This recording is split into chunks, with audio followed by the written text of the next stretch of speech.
So I'm here today with Joe Fontana, owner of Chelsea Design Build. Joe, thanks so much for letting me ask you a bunch of questions. Yeah, thank you for having me. Absolutely, and tell us a little bit about Chelsea Design Group and where your focus is, like what part of town and how you got started.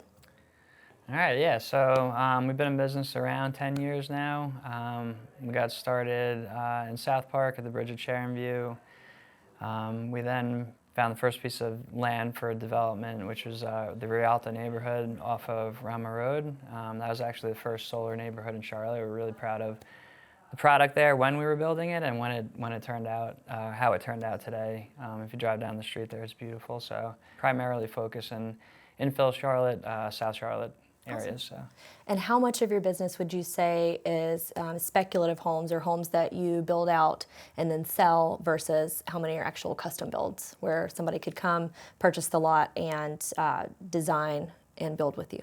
About 25 to 30% or so speculative versus either we own the land and we have a custom client come to us, or we build on your lot as well. So awesome. I like that philosophy of having both, and kind of like many eggs, many baskets. You have a little bit of both available for everyone. So that's yeah, awesome.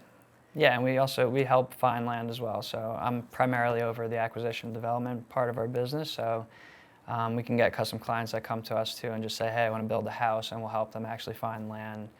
Develop it if need be, subdivide it if need be, and awesome. Get through those approvals. So that's great to know. There are so many builders out there that will not have a hand in finding land at all. So yeah, that's great. What would you tell someone who is coming in to build a custom home for the first time? What is the first step they should take? So depending if they have land or not, usually land identification and planning is going to be the first step. I think they need to be mindful of their budget, how much they can spend or want to spend, and how big of a house they want. Mm-hmm. That's kind of part of our feasibility study. We'll determine, hey, you want to build 4,000 square feet at, they have a budget of 1.6 million or so. That's around $400 a square foot. So establishing like what a realistic budget would look like for the square footage. Yeah, and make sure, if they want to build a 6,000 square feet for $1 million, we know that under $200 a square foot is just not feasible. So, yeah.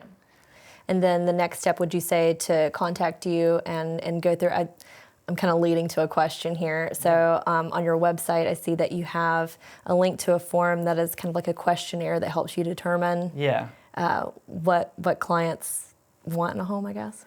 Yeah, it's part of the feasibility study. So typically we'll have somebody that reaches out to us, and I'll send them, we'll communicate via email probably at first or phone call. And we'll send them a custom home questionnaire, which kind of gets all the high-level, basic, do you have land? Are you working with the realtor? What's your budget? How many square foot you want? What are the rooms you're looking for? So if that fits within, a per square foot basis, we're like, okay, let's continue the conversation. We'll help you find land, or if you have land, there are different paths to take them down. Mm-hmm. From there, we have an inspiration questionnaire, we call it. So that'll get into all the really nitty-gritty details of like what they want in the house, the finishes, and we'll ask them to send all the pictures they've ever collected. The Pinterest boards. Yeah, Pinterest boards, images from Google, whatever they have, we just collect it all. Next steps, we build a presentation. If everything looks good from there, we're like, okay, their level of finish is within this price per square foot we're thinking about. We'll bring them in and do a presentation for them. So we'll build a presentation with all their pictures.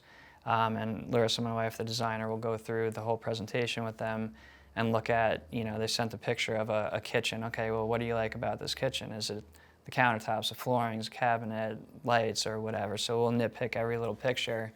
And from there, we'll have iterations of this all over the house, interior, exterior, rooms, and all finishes. All of that is being done during the planning phase. Yeah. And there's a lot of time that generally gets taken up during that planning phase just so that you can establish proper budgets. Is that fair to say?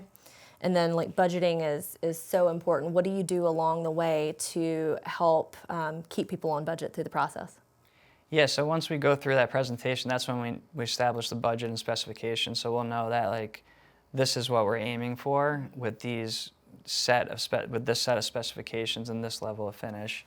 Through the selection phase, we're just going to show them selections that are within their budget, and then we might show them a higher or lower, but we'll give them advance notice that, hey, if you go with this higher one, we're going to add about $1,000 more or so. We'll continuously update the budget and specifications and share with them as selections are made, so they know where they're going to end up in, you know, a year and a half, 2 years or so. So you're setting those proper expectations up front, and then as you're going through the process, you're communicating the expectation of, hey, you might be under budget for this, we're right on budget for this, or we're going to be over budget if you make this selection. That's awesome. So that's the communication aspect. So constant communication. How do you stay in contact with your clients throughout the process? Do you have a certain rule that you follow, or is there like a text guideline?